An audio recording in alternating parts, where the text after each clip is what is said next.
오늘 하나님의 말씀의 제목은 하나님의 부재라는 제목으로 하나님의 말씀을 선포하고자 합니다.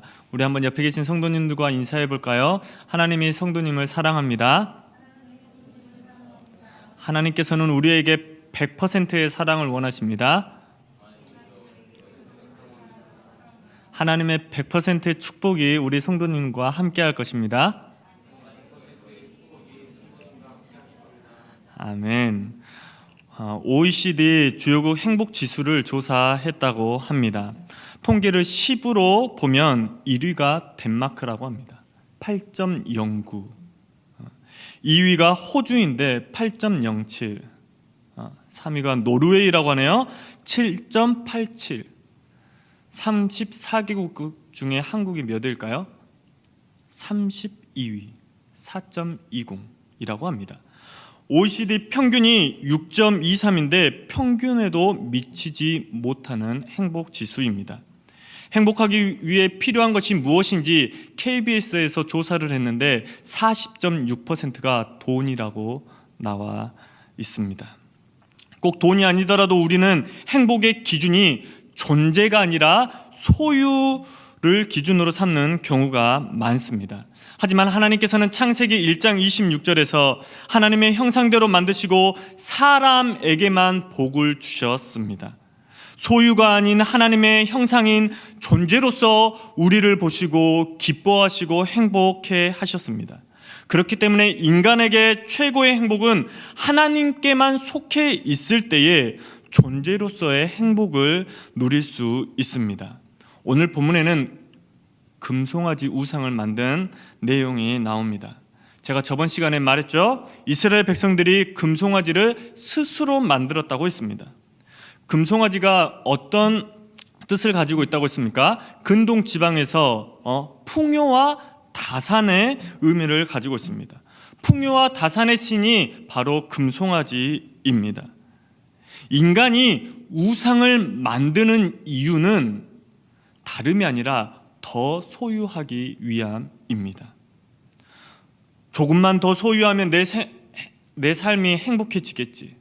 조금만 더 건강해지고 난 후에 봉사하고, 조금만 더 건강해지고 나서 선교하고, 그리고 내 집이 조금만 더 넓어지면 준비되면 행복한 가정을 이룰 수 있겠지. 내 학벌이 조금만 더 높으면 내 자존감도 높아지고 내 직장도 바뀌겠지. 좋은 직장에 들어갈 수 있겠지라는 나만의 우상이 있습니다. 그 우상이 나를 행복하게 해주는 것 같지만 결국에는 불행하게 하는 첫걸음이 된다는 것입니다. 그런데 그것이 나의 우상인지도 모른 채 살아가는 경우가 대부분입니다. 그렇다면 왜 이스라엘 백성들은 스스로 우상을 만들었을까요? 바로 감사하지 못했기 때문입니다. 오늘 설교의 제목이 하나님의 부재입니다.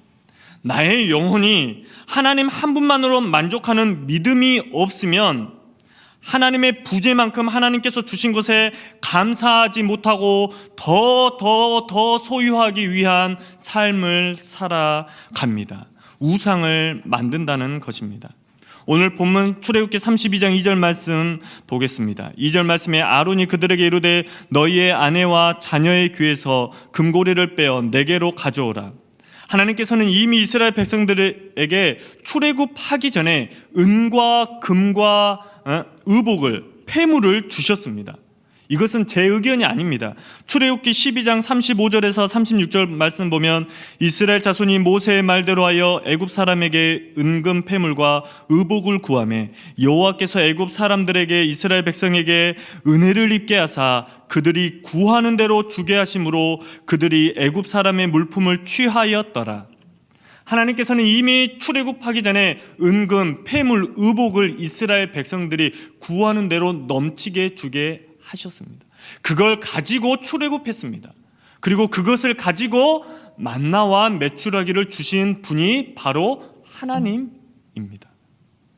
그런데 이스라엘 백성들은 감사했나요? 아닙니다. 그들은 감사해야 하지 않고 우상을 만듭니다. 하나님께서 주신 은과 금을 가지고 하나님께 감사하지 않고 우상을 만든 백성이 이스라엘 백성이며 저와 우리 성도님들입니다. 은금과 폐물과 의복이 부족함이 없는 상태에서 하나님께서는 이스라엘 백성들에게 때를 따라 모든 것을 공급해 주셨습니다. 사랑하는 홍대세교회 성도 여러분, 하나님만이 우리의 주권자이시고 통치자이시고 우리는 그의 백성임을 우리 성도님들은 믿으십니까? 이 믿음만 있다면 우리는 이미 행복할 수밖에 없을 만큼 하나님의 축복과 은혜를 받았습니다. 그리고 항상 매일 감사할 수 있습니다. 하나님만으로 만족하고 충분한 인생은 삶의 가치관과 행복의 기준이 달라집니다. 우리 성도님들 혹시 자두라는 가수 알고 계시나요?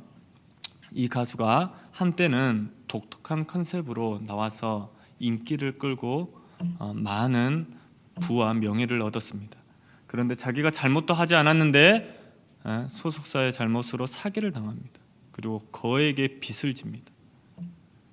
그때의 위로가 되었던 분이 바로 하나님과 소양이라는 가수와 가수이자 배우인 윤은혜라는 배우라고 하네요. 이 자두가 돈이 없고 빚만 많으니까 어떻게 할 수가 없는 거예요. 거주지도 없고. 그래서 윤은혜라는 배우 집에서 생활했다고 합니다. 그런데 앞불사 결혼을 하게 되네요.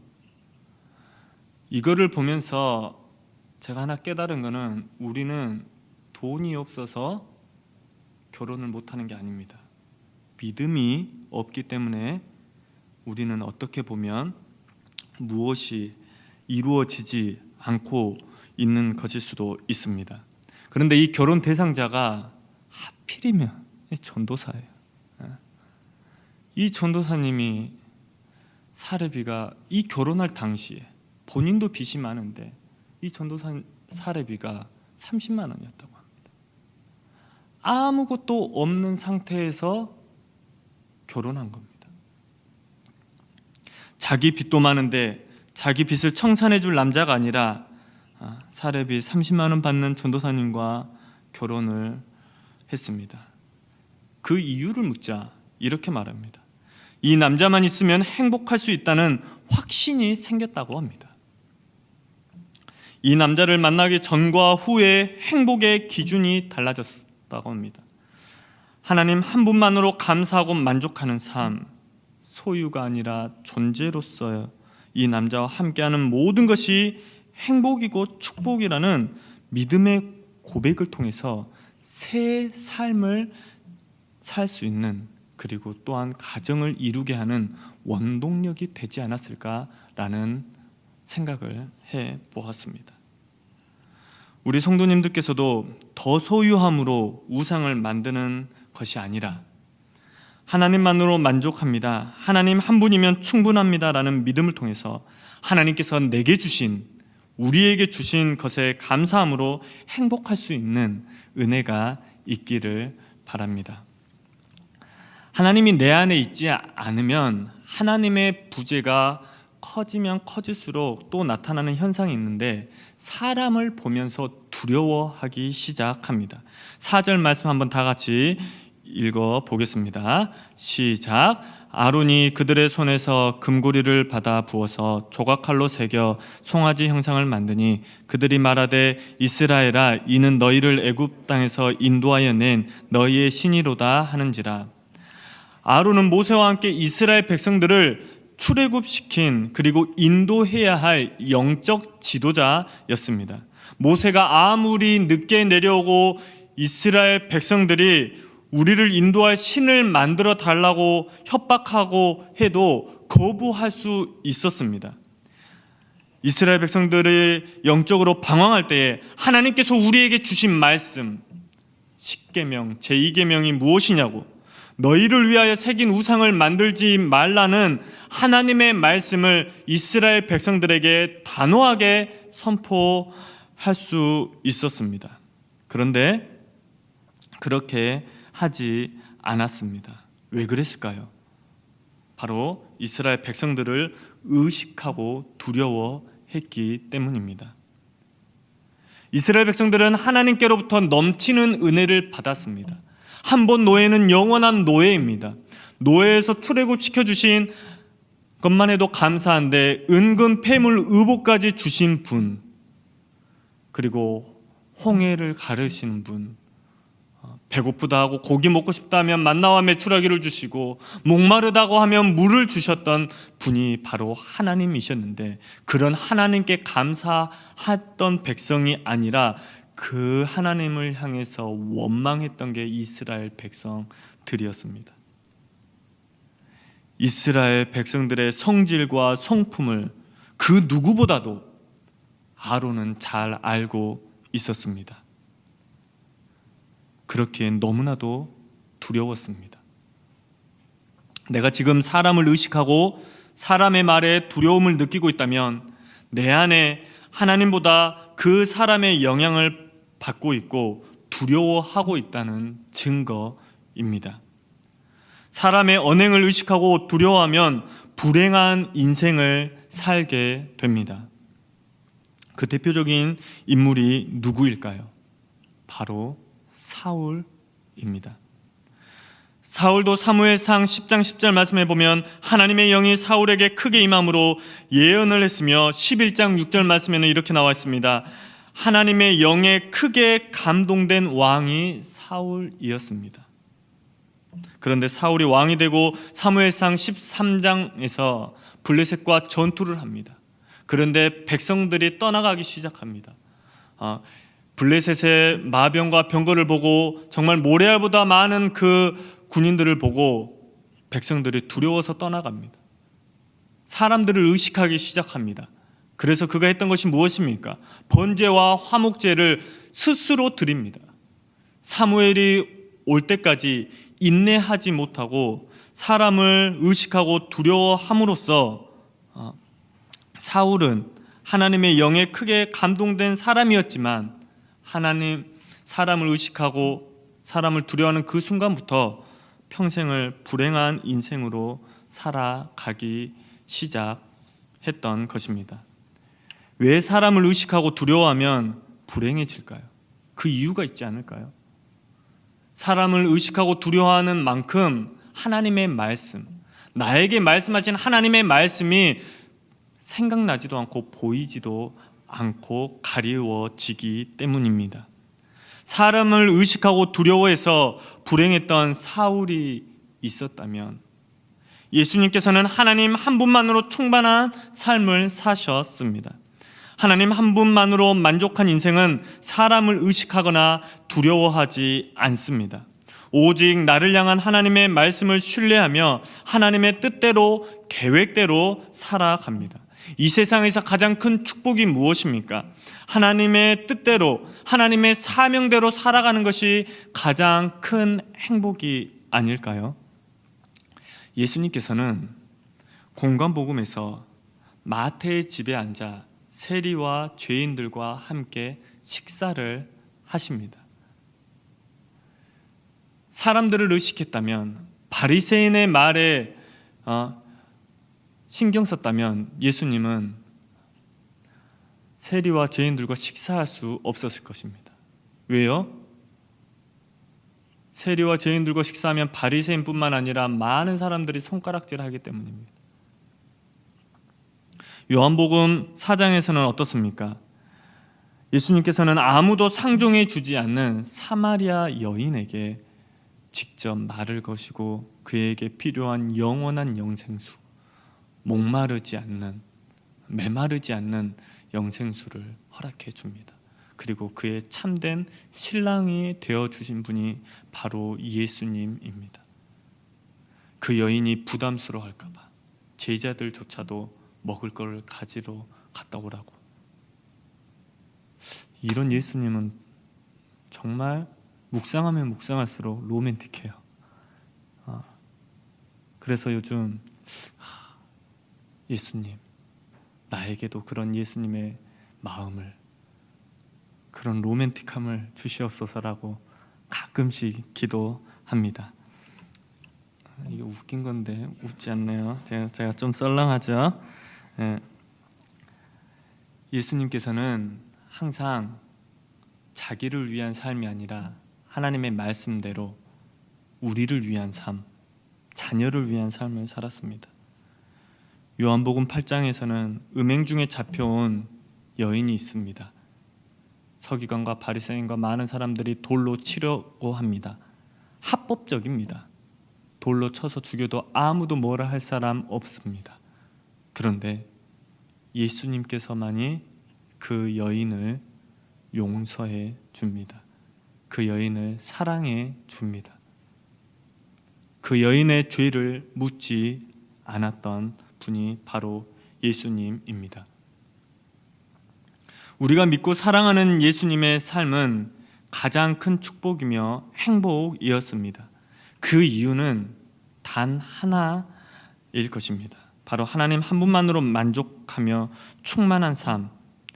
예수님의 삶은 고난이자 가시밭 길이 아니었습니다. 태어나는 그 순간부터 십자가를 지시기까지 행복한 삶, 영광된 삶이었습니다. 예루살렘에 입성할 때에 모든 사람들이 호산나 다윗의 자손이여라고 말합니다. 만약에 예수님께서 사람들의 말을 의식했다면 거기에서 나귀를 타지 않았을 겁니다. 그런데 예수님께서는 이미 알고 있었습니다. 호산나 다윗의 자손이여라고 외치는 그들을 통해서 십자가에 못 박으라라고 말할 것을 예수님께서는 이미 알고 계셨던 것입니다. 그렇기에 예수님께서는 그의 삶 전체를 두고 사람을 의식하거나 두려워했던 것이 아니라 하나님을 가장 경외하는, 하나님을 두려워하는 삶을 살았습니다. 그 삶이 가장 큰 행복이고 축복인 것입니다. 하나님께서는 가난한 자는 사랑하시고 부자를 외면하시는 분이 아닙니다. 하나님께서는 부자만 사랑하고 가난한 자, 고아와 과부를 외면하신 분이 아닙니다. 이 세상에서 가장 행복한 사람은, 하나님께서 가장 사랑하는 자녀는 하나님의 부재가 없는 하나님의 자녀일 것입니다. 하나님과 항상 동행하는, 고난이 오나 그 어떠한 환경 속에서도 하나님의 부재가 없는 하나님의 자녀를 보실 때에 하나님께서는 가장 기뻐하시고 그 자녀가 이 세상에서 그 누구와도 비교할 수 없는 행복한 자녀일 것입니다. 하지만 이 세상에서 가장 불행한 사람이 누구일까요? 하나님의 부재가 있음에도 불구하고, 하나님의 부재를 느낌에도 불구하고 다른 무엇을 소유하며 사람을 의식하며 두려워하는 사람, 거창한 말로, 고상한 지식으로 목적 지향적인 삶을 산다고 말하는 사람이 아닐까요? 하나님께서는 우리에게 성공을 원하시지 않습니다. 우리에게 다른 그 무엇을 원하는 것이 아니라 우리에게 원하는 것이 있다면 단 한 가지, 하나님과 함께하는, 내 안에 하나님께서 함께하고자 하시는, 우리의 인생에 동행하고자 하시는 하나님의 마음, 하나님의 뜻일 것입니다. 말씀을 마치고자 합니다. 저와 우리 홍대세교회 성도님들은 하나님의 가장 큰 축복을 받았습니다. 왜냐하면 매일 새벽 예배를 통해서 하나님의 말씀을 듣고 하나님의 부재가 없는 삶을 살아가기 때문입니다. 나의 능력이 없으면 하나님의 부재가 크게 느껴지는 것이 아닙니다. 말씀의 자리에, 기도의 자리에 있다면 그것만으로 충분한 것입니다. 하나님께서 우리에게 원하는 단 한 가지, 우리가 행복할 수 있는 단 한 가지는 소유가 아니라 바로 하나님과 함께하는, 하나님의 부재가 없는 인생일 것입니다. 홍대세교회 성도님들은 하나님의 부재가 없는 행복한 삶 축복의 삶을 살아가는 은혜가 함께하길 기도합니다. 우리 은혜 아니면 찬양하고 우리 기도하겠습니다.